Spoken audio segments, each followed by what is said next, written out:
Welcome to today's session. This webinar is being presented in partnership with Enterprise Management Associates. My name is David Dingwall. I'm a strategist at HelpSystems, and today's topic is enabling responsible privileged access management. My co-presenter today is Steve Brasen, a research director from EMA. And he'll be taking us through some survey analysis and the corresponding conclusions that we will both be coming to. And I will be chipping in along the way with some experiences from our customer base and some reflections on where the market itself is going. So at this point, I'd like to turn the session over to Steve and let him take us through the initial part of today's session. Thank you very much, David, and thank you all for joining us today for our discussion on enabling responsible privileged access management. As David mentioned, we recently conducted primary research on the topic of privileged access management, and I'm very happy to be able to share with you some of the results from that study today, along with some guidance that will also provide on best practices and solutions that will address today's most pressing challenges and enable more effective controls over privileged access authorizations and the use of in your organization. First, let's take just a quick look at our agenda for today. We'll start by laying out the groundwork with a brief introduction on the scope of privileged access management, or PAM for short. This will include a look at the state of PAM today, as well as key considerations that should be included in any adopted approach. Next, I'll talk a little bit about the research we conducted so we can dig into some of the key findings. The results have been logically organized into two categories. The first will address key requirements and challenges organizations are noting for managing privileged access. And second, we'll call out the key approaches and solutions that are providing quantifiable process improvements and in security enhancements. And finally, we'll wrap up the discussion with a few conclusions on optimal approaches to privileged access management before opening up the lines for questions. So it's probably not much of a surprise for anybody on this call that might be currently responsible for managing an IT infrastructure that security has taken center stage as the primary focus of technology investments and process improvements today. However, what you may not realize is just how important access security has become to businesses' priorities.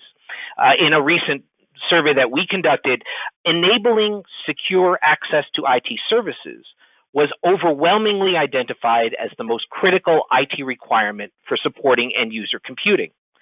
Now, two significant changes in the use and distribution of business applications data and IT services have been introduced over the last decade or so to fundamentally alter how users interact with technology and software. The first was an increased workforce mobility. The introduction of the iPhone in 2007 really ushered in that mobile revolution and the consumerization of IT, which only exacerbated business requirements for remote access that were already expanding to support telecommuters and outsourced workers. Today, modern workforces are demanding unprecedented access to business applications, data, and services to be made available to any device they choose to use at any location and at any time. Now, around the same time that workforce mobility was rising in popularity, we also saw the rise of cloud computing, where applications, data, and IT services were traditionally hosted on on-premises cloud-hosted servers. Business resources are now hosted across a complex ecosystem of public clouds, private clouds, SaaS services, web environments, and virtual implementations. Now, taken together, these two technology scenarios supporting remote workers and the distributed hosting environments we're seeing now, these create a nightmare when it comes to ensuring access security. While access to these complex IT ecosystems are challenging enough to secure with standard user accounts, the problem becomes a whole order of magnitude more difficult to achieve when dealing with privileged accounts. Modern challenges with enabling privileged access evolved from cultural changes, really, in the IT workforces. So a decade or so ago, it was common for users to be dependent on IT operations team to provide them with the technology resources they require to do their job tasks. However, Mobility and the consumerization of IT shifted much of that role to the end users, who became much more comfortable provisioning and configuring the endpoint devices and the applications and the software services that they regularly use. There have been a number of benefits that emerged from this change, including greater user freedom, improved user experiences, productivity boosts, and reducing administrative efforts and costs. However, shifting some of the management controls to end users has come at a cost to security and reliability. It is not unusual today for end users to demand elevated privileges to business servers, applications, data, and IT services so that they can perform even minor tasks simply to increase the expediency of getting their job done. And enterprise security requirements are rarely a consideration for them in the process. In fact, to most business professionals, enhanced security practices take a back seat to repeatedly meeting customer and organizational requirements. Now, there's actually a good deal of merit in that approach. You want your users to be focused on meeting key business objectives. And this brings us to the core dilemma: enabling appropriate and responsible privileged access without sacrificing security and service reliability. Unfortunately, satisfying both user and business requirements at the same time is by no means easy to do. In fact, while I noted access security is now considered the most critical requirement for endpoint management today, our primary research has also indicated it to be the most challenging to support. Ensuring the security of IT services literally topped every list from survey respondents, indicating it to be the most difficult to manage, the most time-consuming, the most expensive, and the most business impacting. Increasing IT complexity, coupled with accelerating user demands, has made traditional methods of managing privileged access unsustainable. It is simply impossible to police every access event across a modern IT environment while relying solely on manual processes and basic password administration. Of greatest concern with failing to establish control over access processes is security. And it should be no surprise that cyber attacks are increasing. Hardly a week goes by that you don't pick up a newspaper and read about the latest shocking security breach. And these aren't just small businesses, but often large corporations that you would expect would employ only the highest levels of security. In just the last year or so, Uber had a data breach that exposed access to 57 million customers and drivers, which cost the company $148 million in penalty fees. The children's toy manufacturer VTech was a victim of a cyber attack that exposed the personal data of roughly 6.4 million children worldwide. Also, a string of more than 300 universities were breached by a small group of Iranian hackers, resulting in the loss of 31 terabytes of data, estimated to be worth about $3 billion in intellectual property. Recently, you may have read Facebook announced that it had been attacked and exposed the personal information of 30 million users, including search histories, physical locations, phone numbers, email addresses, and contact lists. Other companies that experienced major security breaches in just the last year include Google Mail, Chipotle, DocuSign, Blue Cross Blue Shield, Verizon, Hyatt Hotels, Kmart, Delta Airlines, Adidas, Macy's, T-Mobile, Sears, Saks Fifth Avenue, Panera Bread, Reddit, Lord & Taylor's, Best Buy, and the U.S. Securities and Exchange Commission, and really many, many others. I just don't have time to list them all. And the damage that can be done here is real and can be devastating to businesses of any size or type. Just a few of the potential risks include the risk of someone stealing your user's identity, the loss of business reputation, significant profit loss and the loss of customers, an inability to meet regulatory commitments, and any of these could result in direct financial losses such as to pay out fines or lawsuits. Privileged access management is itself not a new concept. In fact, it's really been around almost as long as computing itself has been around. However, the topic has had a huge resurgence over the last few years because the practices that were traditionally used to control privileged access are no longer sustainable in a world defined by mobile workforces and distributed cloud services. To begin, traditional PAM methods were almost indistinguishable from basic password management. However, even with strong password management practices in place, organizations often fail to meet requirements for enabling privileged access. Passwords are just the door that swings open or closed, allowing users elevated access to everything in the environment or nothing at all. So if a user only requires access to change, say, one small file, they end up getting access to files they shouldn't have permissions to read or change. There's also an inherent danger to bestow untrained individuals with the power to fundamentally affect business production systems. The old adage, a little knowledge can be a dangerous thing, is nowhere near more applicable than when applied to irresponsible users with elevated privileges. Users who acquire privileges to perform one specific task have been known to abuse those credentials to perform other unauthorized and inappropriate tasks. And since traditional methods lack accountability, their activities are completely untraceable. The inability of traditional PAM methods to control the use of privileged access often violates service level agreements, regulatory compliance commitments, and other enterprise policies. Today, responsible processes for PAM are far more comprehensive and were developed to establish control over privileged access delegation and governance. And here are just some of the key elements that should be included in any privileged access management strategy. First, there must be visibility into who has privileged access and how that access is being used. You can't control privileged access until you know where it exists in your environment. Also, because environments are constantly changing, the detection of privileged access must be a continuous process rather than a one-time audit. And it must be performed anywhere that business services are being hosted. There also needs to be a formal approval process that ensures only individuals that actually require privileged access are actually granted privileged access. And organizations should specifically limit the activities that can be performed by authorized individuals to just those that are absolutely necessary. And finally, privileged access should be enabled only long enough to complete business tasks and should be immediately revoked when they are no longer required. Now, before I jump into talking about our recent study and on privileged access management best practices, I'd like to invite my co-presenter, David Dingwall, who spoke earlier, to join in on the conversation.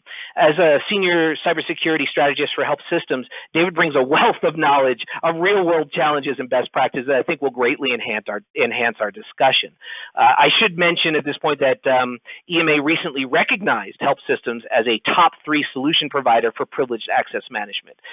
So, David, thank you very much for being here today. You're very welcome. David, for the folks who may not be familiar with HelpSystems or the Powertech platform, perhaps you can provide a brief introduction. Sure. We understood, of course, that the people watching this session, either live or a later recording, may not all be HelpSystems customers or have be part of the HelpSystems partner network. So just very, very quickly, HelpSystems as a solution provider provides various tools around your corporate infrastructure and your organization in 3 main areas. We have automation tools that work in your data center and integrate with your processes to provide significant levers in efficiency and chaining of activities. So our Automate business is a significant part of our bottom line and is very profitable for us.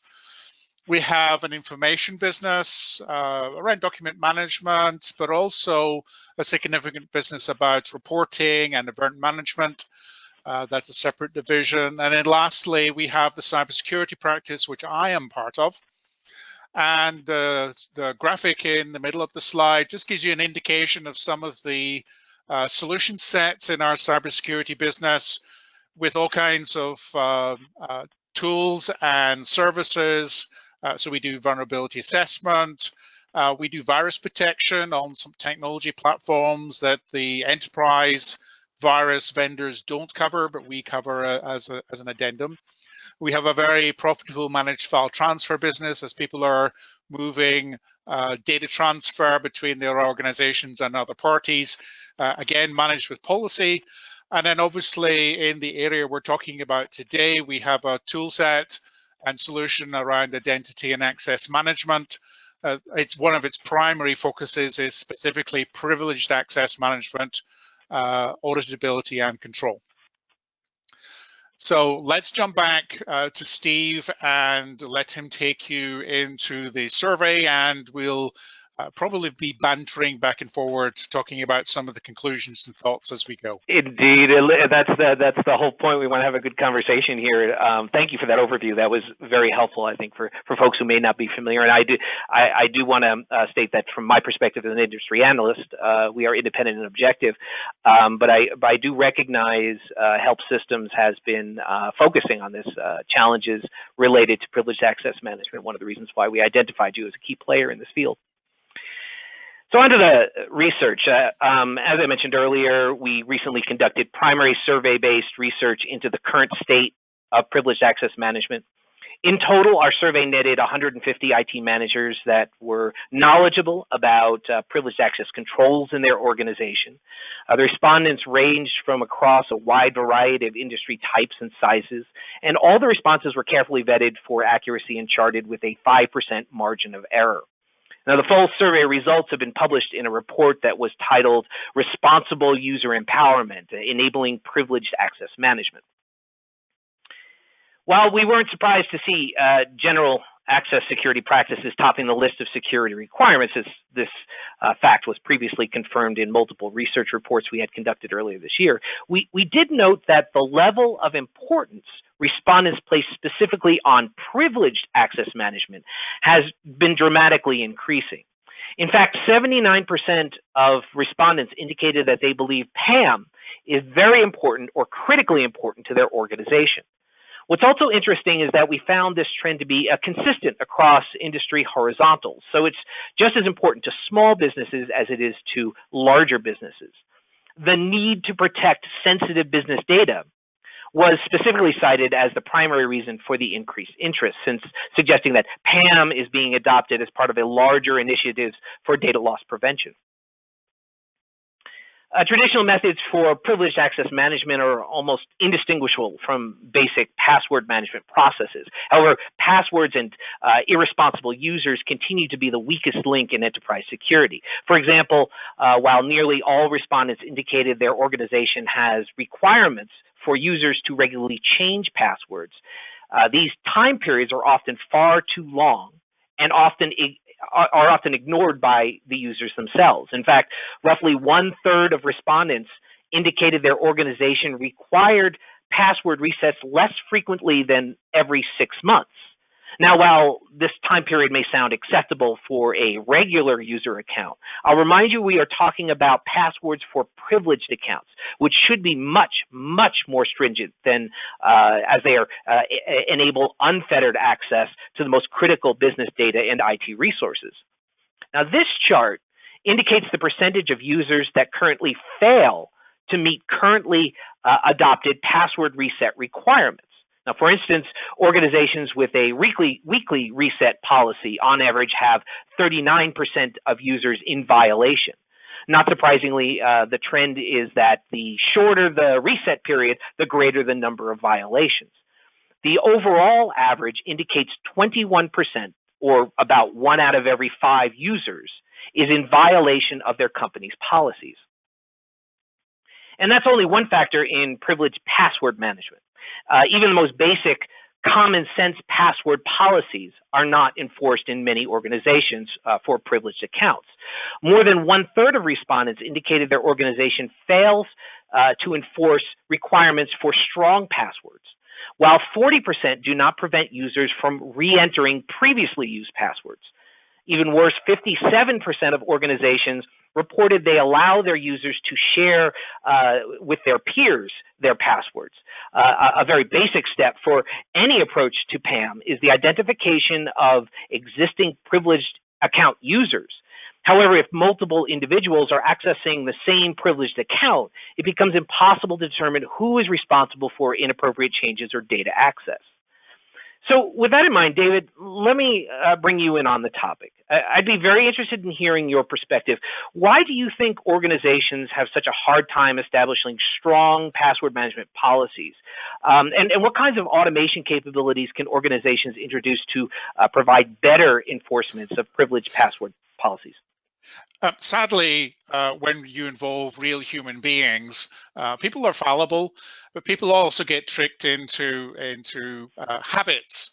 And if their organization doesn't have a centralized policy that enforces things like password change durations and complexity rules, making sure the password is strong enough, making sure that the password is long enough, making sure that it is reset appropriately.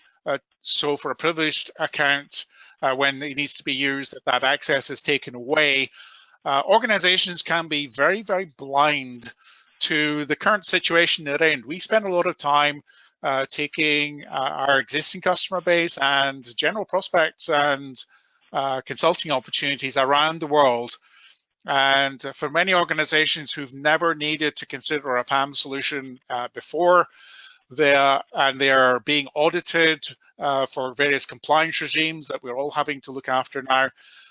That ignorance and the legal ramifications for the company executives to that ignorance is quite astounding. As you say, protection and control around privileged access management has been a topic and an issue for more than 30 years, but still a significant number of organizations are failing in some very straightforward and very easily remedied methods, using tools like ours or other vendors in this market to get these basic controls, even just for passwords, and the very basic corporate policies in place. Yeah, I think what we're fighting here is really human nature when you think about it, particularly around privileged password management.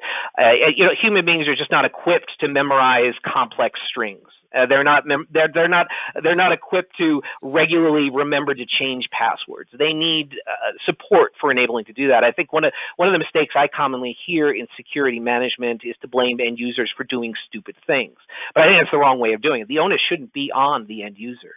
You have to use automation and policy management to make sure that the security policies are being enforced. You can't blame the end users. They have jobs to do, and that's what they should be focused on. I completely agree, and especially in the last couple of years, the fourth item on this graph, where multi-factor authentication is now the majority enforcement tool for privileged access, is a welcome sight to see. But that blue bar needs to grow quite rapidly over the next 2 or 3 years for organizations to stay in an auditable framework as they sign off their books every year. Yeah, it has been a slow progression, hasn't it? I mean, we've seen organizations go from just basic password management to two-factor authentication, and now we're finally starting to see multi-factor authentication with step-up capabilities and contextual awareness coming in. But you're right, we still have a long way to go. We have to close that gap. That 59% needs to be 100% to enable a secure world. So let me move on here. The next one we have looking at the broader canvas of privileged access management requirements. 76% of respondents to our survey indicated that a policy violation had occurred in the past year. Now, this included 41% of respondents who admitted they were aware of users in their organization that retained privileged access longer than they were permitted to do so, indicating they lacked a process for revoking access rights.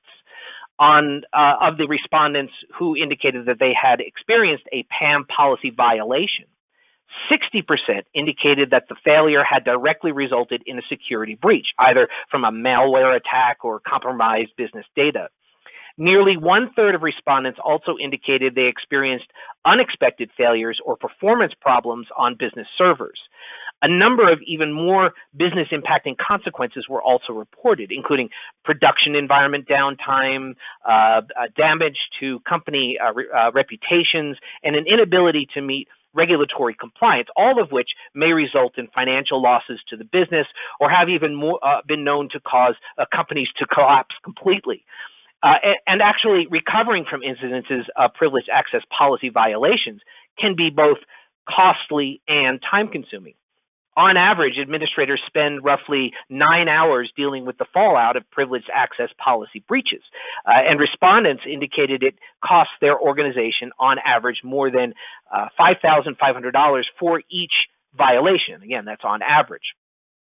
11% of the respondents indicated their company had to shell out as much as $100,000 just in the last year to recover from a privileged access breach.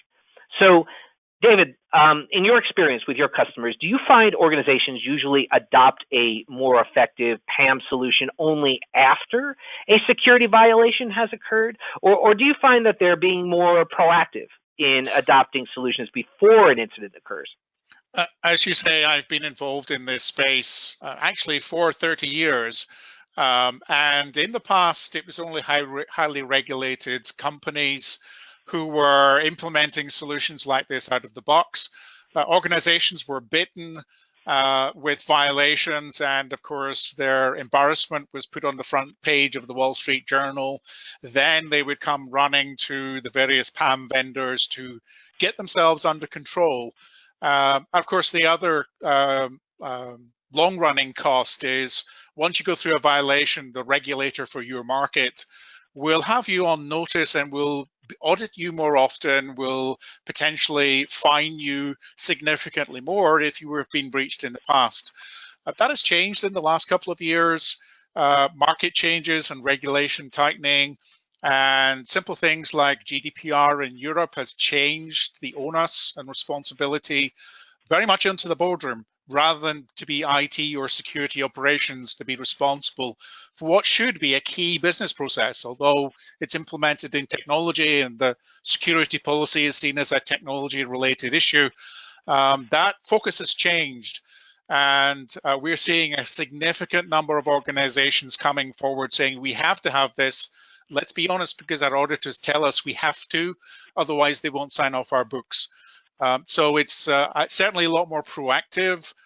Money is being made available for these solutions to be put in place because the boardroom is under pressure to make sure it happens. Yeah, I would agree with that. I think that's jives with what I've been seeing as well, where certainly our data results confirmed that there's an increased interest in privileged access management, and some of it certainly is correlated to the increased number of breaches, and organizations that do have a breach are suddenly motivated to adopt a solution or provide better controls. But I agree with you. We are seeing a far more interest in being proactive in preventing privileged access breaches, and that's very encouraging from my perspective. And again, regulatory compliance, you're right. I think that's one of the driving factors, but also this understanding that where they may have had PAM controls in the past to support on-premise servers, now having to support cloud-hosted services brings a whole nother element of challenge to organizations, and that's additional motivations. We can't just live with what we have today. We have to bring better controls in to deal with the expansive requirements that we have. So next one, it should go without saying that another interesting result actually from the research that we've conducted is the diverse number of environments for which organizations must support privileged access. And across the board, respondents on average indicated about a third of their users require privileged access to each of the services you see listed here. Now think about that. That means that roughly 1 out of every 3 users is being granted elevated privilege on critical business production systems. Most notably here is the exceptional high number of organizations managing privileged access on cloud-hosted environments. Or to break that down a bit further, more than half of our survey respondents noted privileged access is granted on private cloud infrastructures. 48% indicated they were required on public cloud infrastructures or infrastructure as a service environments. And 42% enabled privileged access on cloud-hosted software as a service solutions. While it's no surprise that cloud services are dominating business IT environments, it is interesting how many end users are requiring business privileged access to cloud services. So Dave, bringing this all together, is this similar to what you're seeing? Are you finding that PAM requirements for supporting privileged access on cloud-hosted environments have been accelerating with your customers? Oh, sure. Let's get real. Cloud is not new anymore. Amazon Cloud started 15 years ago. Fair enough. But many organizations who started out in cloud were small companies and organizations who didn't want to keep their own IT staff. In the last 2 or 3 years, that has morphed significantly. As you may have seen in the trade press, capital expenditure for IT has been on a downward slide for since 2008, since the earthquake in the finance market. From the beginning of 2017 onwards, IT expenditure has gone up by 17%. Most of that refresh has gone into cloud technology, either private cloud or public cloud or both. So making sure that your PAM solution can operate across different technology stacks concurrently is hugely important. If you look at solutions that are available from the cloud vendors or some of their partner networks, you see the traditional enterprise PAM vendors stay in the enterprise space, and there have been point solutions in the cloud that are now gradually becoming completely irrelevant, because that's not the way that people are consuming cloud resources. The whole concept of hybrid cloud is now business as usual. So making sure your PAM controls is the same on both sides of the network connection is massively important today. Yeah, let me just ask you a quick follow-up on that, because certainly our survey results indicated that the complexity created by having these multiple hosting environments, multiple clouds, internal and external to the business environment, has actually challenged the ability to achieve privileged access requirements. Is that something you're seeing from your customers as well? Are they being challenged by dealing with these multiple environments? Well, of course, there's a massive headcount issue here. People with lifecycle experience to secure cloud resources is still very, very thin. In the on-premise and private cloud sector, technical IT resources are being paralleled with automation tools to do automated provisioning. Those automated tools are being extended into the cloud, but there's a worldwide shortage of something like 80% potential headcount shortage worldwide. So that means you have to have tooling to take over that gap to provide the assurance that your security policy is actually working appropriately in the cloud. And again, even in the past 2 or 3 years, the available solutions that are cloud only have become, to a certain extent, completely irrelevant. Again, as I mentioned before, people are consuming and setting up infrastructure on both sides of the link. So some of the cloud-only security solutions, they have very difficult times when you're trying to marry that data up with a different security solution that's running inside an existing enterprise.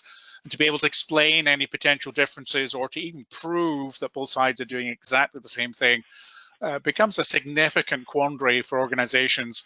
And to be realistic, people don't want to have to hear about complications. They're being told cloud is easy to deploy into. Right. Cloud security as a concept should be very simple, but the way tools and services have been sold over the last, say, 10 years has kept them very wide apart, and that is having to change very, very, very rapidly. Yeah, I like that last point. It's something that actually I hadn't considered. You're absolutely right. One of the primary drivers for cloud adoption is reducing the administrative overhead. And yet here we're seeing that it's actually creating challenges. And certainly security, I think, in general, has challenges with dealing with multi-cloud environments or hybrid environments. And privileged access is a big part of that. So I have one more data point that I want to share today to discuss. It should go without saying that any adopted privileged access management process can have impacts on administrative productivity. The amount of effort administrators must expend performing PAM processes, the number of tasks they must perform for each of those processes, and the frequency of user requests they receive all contribute to the amount of time spent enabling privileged access. Now, by extension, the amount of time administrators spend performing PAM tasks affects business operation costs and the organization's ability to rapidly respond to user and customer requests. According to our survey respondents, privileged access audits constituted the most laborious PAM processes, with 54% of respondents indicating to be very or extremely time-consuming. Now, commonly, manual audits are challenging because they need to be conducted on such a large and diverse number of devices, applications, and hosting devices, hosting environments, as we were just talking about. Administrator tasks necessary for fielding day-to-day user requests were also indicated to be particularly time-consuming. These include the manual granting of revoking of temporary privileged access and the onboarding of new users. 93% of survey respondents also reported that the adoption of PAM automation solutions resulted in quantifiable cost savings to their organizations, and principally because it reduces administrative efforts. From feedback we've received, for Dave, this question for you, from feedback that you've received from your Powertech customers, what do you think are the most important features a PAM solution can provide to reduce efforts and costs for auditing and other privileged access administration requirements? There's kind of a split personality going on here. Obviously, as a tool provider, the way we do security is hugely important to maybe 50% of the people who are looking to procure a solution. But on the other side of the coin, the other 50% are hugely interested in efficiencies and automation. And our solution does both. So obviously, from a sales perspective, when we're selling or talking to a customer about upgrading the version of their product, some of their audience and some of their technical gatekeepers are very interested on the why and the how. But these days, we also need to be talking to the business owners who own complex infrastructures, and obviously to the finance and operations people to be very clear on how the efficiencies will impact their operations. Infrastructure is growing in the cloud at a compound rate of 50% per year. There's certainly no money in people's operational budgets to double their headcount. And as I mentioned before, there's a headcount shortage in IT infrastructure in general and in IT security specifically. So to be able to handle both sides of the coin at the same time and to be very clear where those efficiencies and operations can be more efficient and can be sold to the business rather than just sold to the IT or security gatekeepers is a very important part of the way we sell. Even compared to 2 or 3 years ago, it's an essential lead to the way that we present our solution to the market. Yeah, and again, I just want to repeat this statistic here that according to our survey response, 93% of them, that's almost a consensus, really, said that they have achieved quantifiable cost savings from the adoption of a PAM solution. So the PAM solutions have been paying for themselves if they're comprehensive enough to support the environment and not have to do all that excessive effort into auditing and dealing with daily end user requirements, resetting passwords, and doing all that stuff. Being able to incorporate that and the automation efforts, and then of course the security. And I would also add one more element here, which we didn't ask for, but clearly comes into play, which is peace of mind. In knowing that, and I don't mean sort of ephemeral peace of mind, which would be just knowing you have a solution in place, knowing that you're secure, but being able to in real time identify problems. If you don't see a problem, you know the problem doesn't exist. So the that level of peace of mind from an IT management perspective and a CISO perspective, there's no value you can place on that. So Dave, maybe you can take us through the Q&A, if you could read off any of the questions. Okay, so I have one question from the audience today. Obviously, a lot of the data and the survey information we've been focusing on has been around passwords. There have been, over the years, there have been other ways to authenticate to corporate infrastructure and applications. Do we have any comments or trends using different kinds of authentication or stronger authentication or multi-factor authentication? Oh goodness, yes, and I think that's a really great question because we are seeing the industry changing today. You're absolutely right. The primary focus to date has been on password management.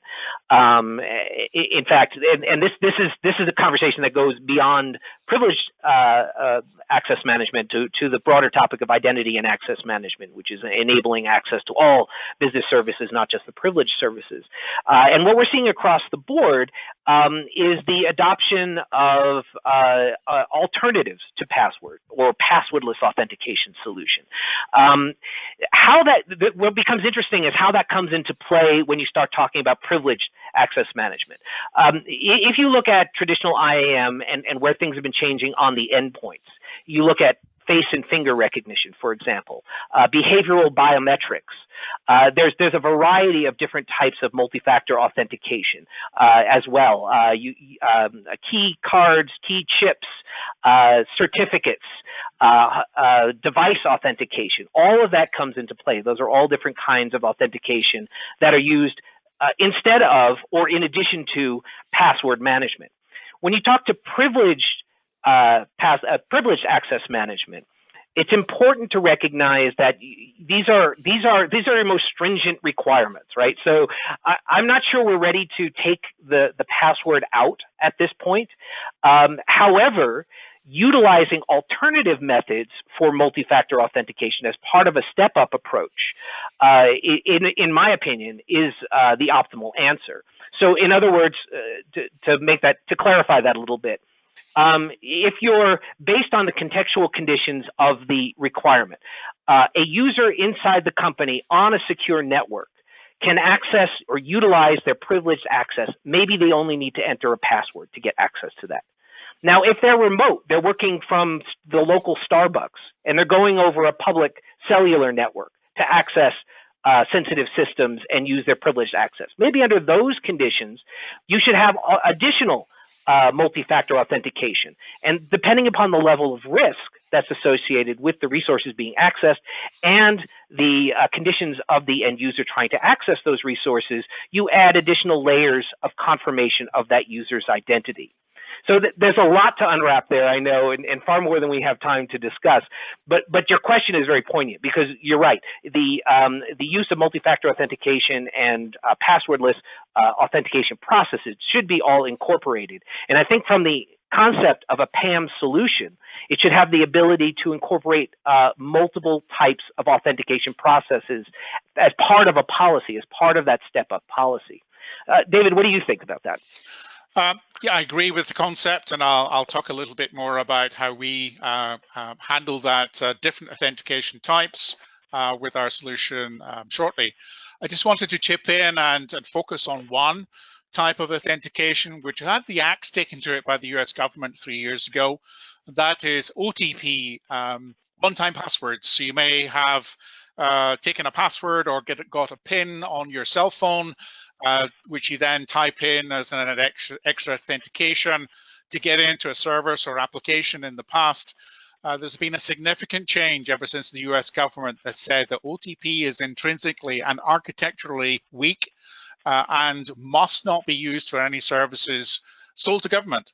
That's made a major change for the vendors. If you try to access the management and administration platform for your cloud services from Amazon, for example, OTP is no longer available as an option because it's obviously Amazon's trying to sell services to the US government and other governments around the world, and other governments tend to take the lead for some of the recommendations from the US NIST organization. This is a major challenge for those of us who have even small networks, because network administrators have been using OTP extensively in their switch and router infrastructure. And all of that is having to be ripped out in very short order. On the networking teams, we see a massive amount of software changes, software updates to switches and routers, and a massive switch over to multi-factor authentication as the next nearest alternative for them. Yeah, I would echo that, 100%. I would also bring up sort of a related topic, which is the use of single sign-on. Single sign-on, of course, has been growing in popularity, and I think for end user accounts, I think it's great. I love single sign-on. It reduces end user friction. It actually increases security by reducing opportunities for grabbing passwords and things like that, and being able to cache those passwords in places. However, that's for standard user accounts. When it comes to privileged access management, my personal sense is unless you have extraordinary circumstances, I would not use single sign-on. I would ensure that individual passwords are being entered or authentication processes are being done every single time the user is requesting a privileged access. Again, these are elevated privileges. You shouldn't be taking chances. I completely agree. So I'll let you take it, Dave, and maybe wrap up a little bit more about Powertech. Okay, so obviously today's session has been more around policy and review and drawing some conclusions. This is specifically not a product presentation. We'll be doing some product announcements with Powertech Identity and Access Management in the first quarter of next year. So look forward to that. But just to give you an indication of why our customers and prospects come and look at us, our solution is very large and can be configured in very complex ways, but it's also suitable for an organization with 10 or 15 servers or 10 or 15 virtual machines. So why they look at us is really for 5 main areas. The first is granular access controls. As we talked about contextual authentication, which authentication type to use. Is it a password? Is it a token? Is it something else like a fingerprint verification? Depending on where the same person is, they could be trying to access the same system, and depending on which part of the network or whether they're out in their coffee shop, how their challenge can be set up to be very, very different. The second is scalability. This is hugely important as we're all moving to the cloud. With a 50% compound growth rate of cloud services from all of us around the world, our infrastructure is going to be twice the size it is now in 3 years' time and 5 times the size in 5 years. So having an IAM solution and specifically a PAM solution that can handle scalability, so when you buy a solution, you don't have to worry about knee bends and performance over time, is something that we've been delivering to our enterprise customers in regulated markets for 30 years. And they are significantly ahead of you if you're a smaller organization. We have got that covered already. We built the solution originally on Linux infrastructure, multi-vendor Linux implementations many, many years ago, but obviously the focus now is very much on Linux. It is the majority platform for deploying cloud services, somewhere in the region of 85 to 90% in most public clouds. And even in the Microsoft cloud, Linux is going to be the majority deployed platform probably by the end of this year. They're expecting to cross over the 50% line by December this year. From an administration and control perspective, and also from a procurement perspective, our product is delivered in one component. All the features and functionality, all the options for you to configure is available in a single solution. That also helps us in our scalability challenge. As I mentioned before, our customers are growing very, very fast. We would expect our largest customer running 80,000 machines this year to be in the 150 to 160,000 machines around the world, all running one security policy.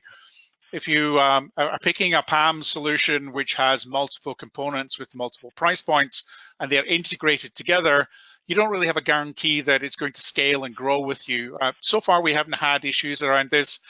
It does mean that we can centralize the security policy and manage it from one control point, which is a big automation plus when you're looking at staff enablement. And then lastly, on the way the tool is used and deployed, deployment is massively important, again, because of the way we're using cloud, but also the way we're using these new private cloud solutions. They're as dynamic, if not more so, than our use of public cloud this year. To be able to set up centralized policy from one area or to have policy being inputted into the product very easily and securely. but also more importantly, the way the tool is and the endpoints are controlled. The software needs to be deployed in a very simple way. You don't want your security team doing that. You want that to be handed over to your standard DevOps production management team. So you have a kind of a separation of duties. Software goes to the software people, and centralized security policy management goes to your security team, which allows them to focus on the really interesting part of security enablement and analysis when an event comes up. So those are some of the areas why people look and consider Powertech IAM as a solution. Fantastic. So just wanted to wrap today's session up and thank Steve and his team for the contribution. There's obviously more product information on Powertech IAM at this address on the web. If you'd like further information, then you can interact with us via email and social media from our website. For those of you who prefer more traditional technology, we do still have telephone numbers available in the US and internationally. We'd be very happy to help you and provide some more information. The email report itself on PAM behaviors and some of their conclusion is available on their website. I just wanted to wrap today's session up and thank Steve and his team for their contribution to today's session. And just to re-emphasize that we will be continuing to provide you more information about Powertech IAM with some product announcements and so our feel about trends and the way this market is going through next year. So thank you, David. I really enjoyed the conversation. Great. Thank you, everybody, for attending. And I have an attached handout with the slides in PDF format for you to take away with you. For those of you joining the session on the web, and those of you looking at a webcast of this session, then we can provide that information to you on request. Thank you very much.